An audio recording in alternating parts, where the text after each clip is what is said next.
Lessons from the Diary of Anne Frank. The title of this sermon is Lessons from the Diary of Anne Frank, the final sermon in my series this year on lessons from banned books. However, in this year, 2024, I felt the need to bring you more than just these lessons that Anne teaches us, especially with the rise of white nationalism, and indeed what many consider to be fascism in both Europe and here in America. And of course, with a national election that plays on the fears of white Christian nationalists. So before we get into Anne's lessons, I want to share a little about her, how her life began and how all of that changed. Then question, can this happen again? Is it happening again? Anne and her older sister Margot, with the children of Otto Frank and Edith Hollander Frank. Edith's family name was Hollander because indeed her ancestors came from the Netherlands, a place where she eventually had to move herself. What was their life like before the rise of fascism in Europe? Both Otto and Edith were from prominent Jewish families. Otto's family members were not very religious, but they did celebrate the Jewish holidays. Edith's family did follow the Jewish dietary laws and were more religious. Both had fathers that were prominent, well-off businessmen. Otto had served in World War I as an intelligence officer, and Edith rather, was educated and worked some in her father's business before they married. This is a picture of the wedding party that was held 4 days after their marriage. They moved into a rental unit, which was 2 floors of a building in Frankfurt, and they had 2 daughters. Otto had a successful spice business and interacted with all of the community. Their neighborhood included Catholics and Protestants and Jews. And their children attended special events in their friends' churches, and their friends came to their home and celebrated Hanukkah with them. We would probably say that their neighborhood and life was a model of diversity, equity, and inclusion, though we could not say that if we were teaching at a Florida school or university. And later, the family moved to a fashionable liberal area of Dornsbush called the Poets' Quarter, also diverse. What happened? As the economy in Germany and elsewhere started sliding downhill, Otto's business also suffered. But that is not why they left Germany. The appointment of Adolf Hitler on January 30, 1933, to the position of Chancellor in Germany, and the following rise of anti-Semitism and the introduction of discriminatory laws in Germany forced the family to immigrate to Amsterdam in 1933. Here, Otto again established a successful spice business, and Edith attended school with non-Jews. But as noted in the Story for All Ages, they eventually were forced to follow very restrictive laws, and finally they had to go into hiding for 2 years before being captured and sent to the concentration camps. We study this history as history that happened over there, but it was happening in the United States as well. And the anti-Semitism in America during that war wasn't new. Here's a cartoon.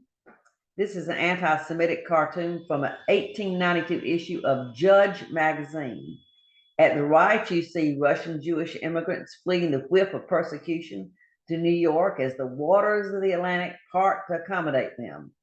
In the center is a stereotypical Jewish businessman, well-dressed and carrying a scroll labeled Perseverance and Industry. Behind him is supposedly Broadway in 1892, with Jewish names on every building, from clothiers and fancy goods to bankers and brokers. And at the left, elegantly dressed immigrants head west toward the setting sun in an endless stream over the caption, "Our first families driven out." Now, while in the Netherlands, Otto Frank was trying to get his family here, but the documentation for them to immigrate was overwhelming, and they were unable to come. Think of the possibilities for a writer like Anne Frank if they had been able to come. This slide shows Elizabeth Wilkerson and her book, the cover of her book, Cast, and the movie Origin, which was based on the story of her writing Cast. In 2020, Wilkerson, in her 2020 book, Wilkerson shows how the German Nazis used the American system of race laws that enabled white Americans to subjugate African Americans, even though the Constitution's 14th Amendment demanded equal protection under the law. And the Germans borrowed these ideas in their efforts to subjugate the Jewish population and others.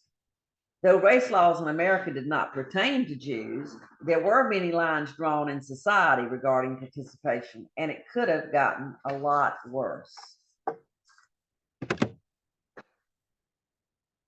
Rachel Maddow recently published a book entitled Prequel, An American Fight Against Fascism. I'm about halfway through it now.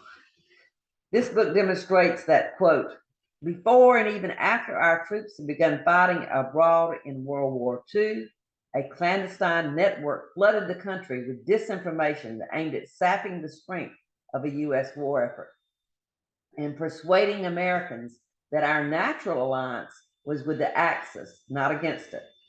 It was a sophisticated and shockingly well-funded campaign to undermine democratic institutions, promote anti-Semitism, and destroy citizens' confidence in their elected leaders, with the ultimate goal of overthrowing the U.S. government and installing authoritarian rule, end quote.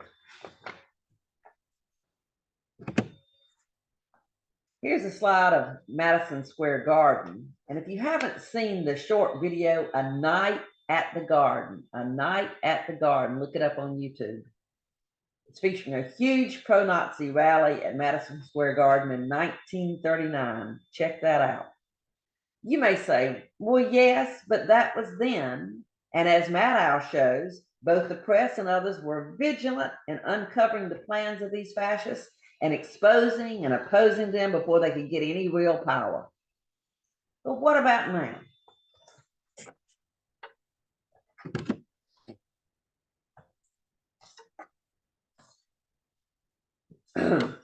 After Trump was elected in 2016, we all remember the scenes of a pro-Nazi rally of young men in Charlottesville coming out of their closets and hoping to take over with chants like, "You will not replace us," and "Jews will not replace us."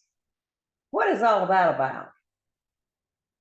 Although Jewish people were encouraged at one time to attempt to replace those lost in the Holocaust, in today's world, their birth rates have dropped along with everybody else's, and they're not even replacing themselves. But the fear is not literally about them replacing white Christians with their numbers. It's the fear that they and other others will dominate and replace the number and the power of white nationalist Christians in a country in which that they feel, the white nationalist Christians feel, is their right to have. Echoes of Manifest Destiny. We thought when we turned out and voted Trump out of office in 2020, the white nationalist movement would diminish, but the backlash has been horrific. Now, let me say, I'm not usually one to talk about politics from the pulpit, but these are scary times, my friends. Donald Trump did not give rise to this hatred and these fears. The dragon was already there with all its fiery power. Donald Trump just climbed up on that dragon because it was the easiest way for him to gain power money, and more. And now, very sadly, the Republican Party has turned into a party based on the fears of white Christian nationalists. And we progressives may be complicit in this situation. Political scientist Anthony DiMaggio's book is titled Rising Fascism in America. It can happen here. He points to a number of society enablers who contributed to creating the fertile ground for what he calls a neo-fascist political movement to flower. These include scholars, journalists, the Democratic Party, and neoliberals who he says all downplayed fascistic political movements and the dangers of Trump's rise. One example he cites is the media's use of the word populist to describe Trump, which helps to avoid unpleasant discussions about the problems of rising fascism in the United States. In other words, we need to tell the truth. Sound the alarm before it's too late. Too late, like it was for Anne Frank and her family. Which brings us back to dear Anne and the wonderful entries in her diary, which has been published in more than 70 languages. What are the lessons she has for us? In her well-written journal entries, Anne provides us with a good role model. I use several websites and artificial intelligence to assist me in narrowing down these lessons and supportive quotes. So here are 7 attributes that can be lessons for us in trying times. 1, Anne is a model of resilience. She says, where there's hope, there's life. It fills us with fresh courage and makes us strong again. She enjoys looking out the window that shows her the sky with clouds and birds flying by.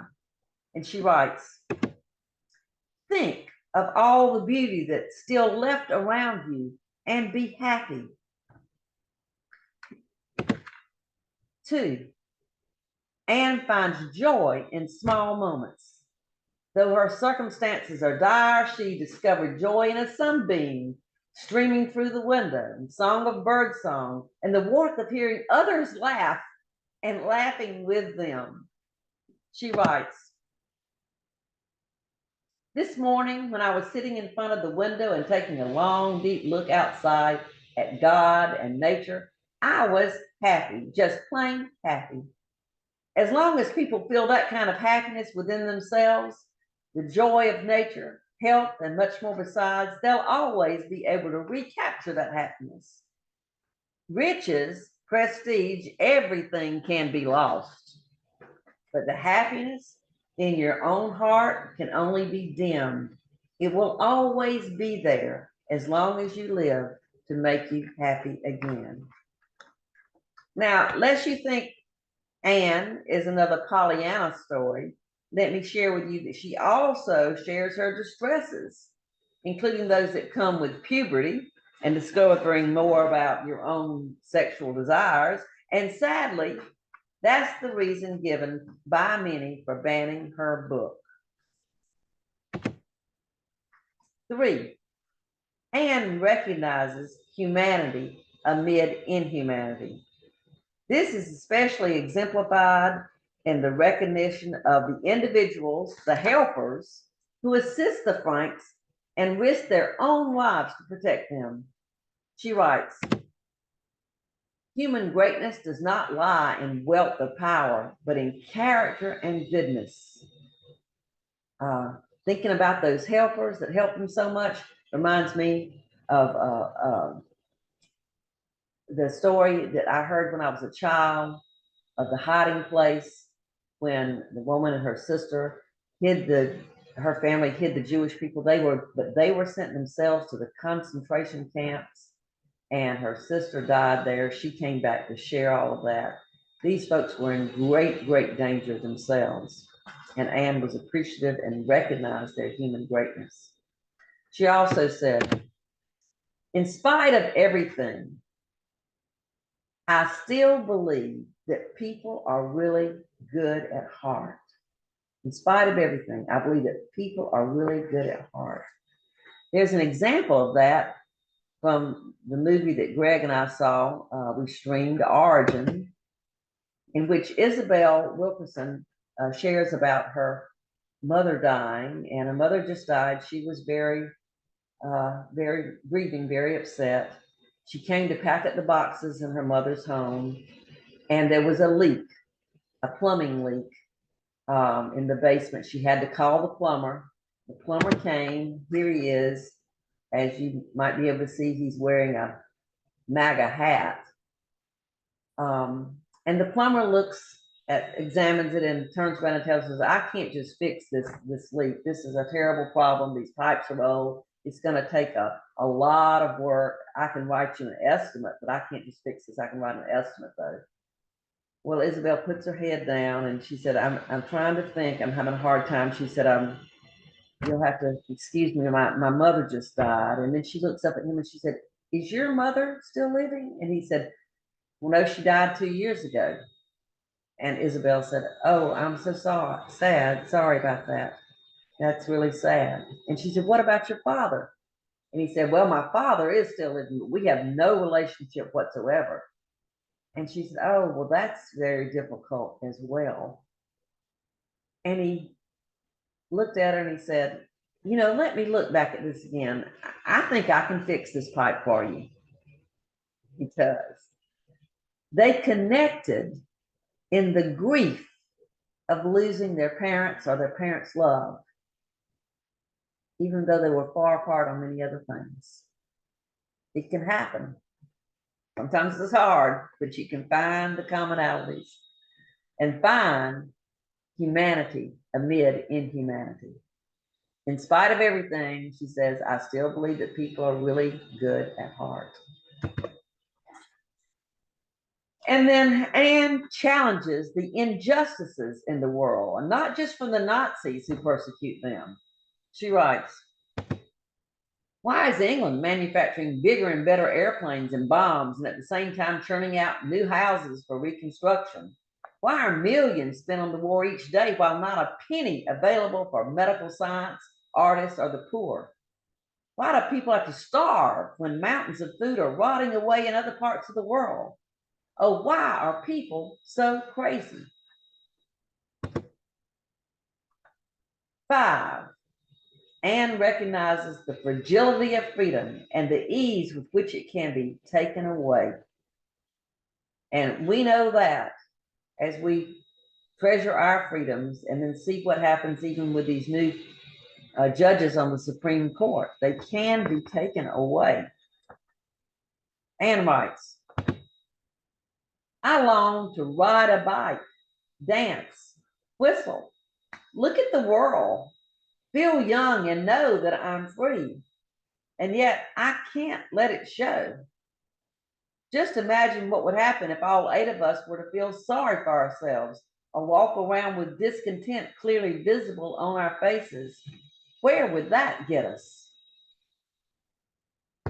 6, although Anne has much good to say about people, she recognizes and warns us about the destructive urges in people that lead to war and the complicity of others who let it happen. She writes, there's a destructive urge in people, the urge to rage, murder, and kill, until all of humanity, without exception, undergoes a metamorphosis. Wars will continue to be waged, and everything that has been carefully built up, cultivated, and grown will be cut down and destroyed, only to start all over again. And she writes, I don't believe that the big men, the politicians and capitalists alone are guilty of war. Oh no, the little man is just as guilty. Otherwise, the people of the world, the peoples of the world would have risen in revolt long ago. And 7, Anne realizes the power of words. In her confined world, her diary becomes a lifesaver, and it gives her a means of self-expression that she hopes one day to share. She says, I can shake off everything as I write. My sorrows disappear, my courage is reborn. In her darkest times, she turns to writing for solace. She writes, the nicest part is being able to write down all my thoughts and feelings. Otherwise, I might suffocate.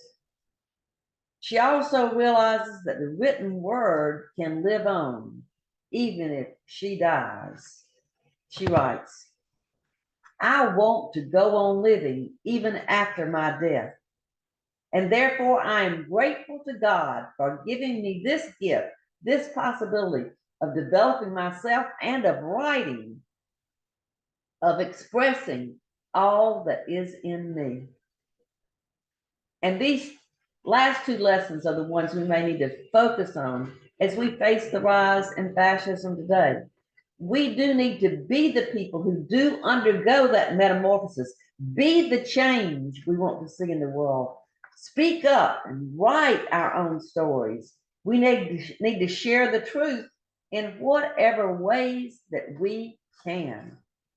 Be the voice we want to hear in the world to combat the misinformation and manipulation of those who would have us give up our freedoms, give up our rights, and return to what they felt made America great, which is the domination of patriarchy, whiteness, and the practice of a peculiar kind of Christianity that is not what Jesus would do. This young girl left a legacy that is still being read all over the world today. But as the book that we read during the Time for All Ages said, she didn't get to grow up. Anne did not get to grow up. We have a chance to make sure all our children get a chance to grow up. This sermon was a difficult one for me to write because I'm worried, folks. I don't want to be fearful, but I do want to be realistic about what is at stake here. So yes, let's enjoy the beauty of the earth and the laughter of one another and a good cup of coffee after the service. But please, let us also remember the other lessons that Anne has taught us and be the light we want to shine in the world. May it be so.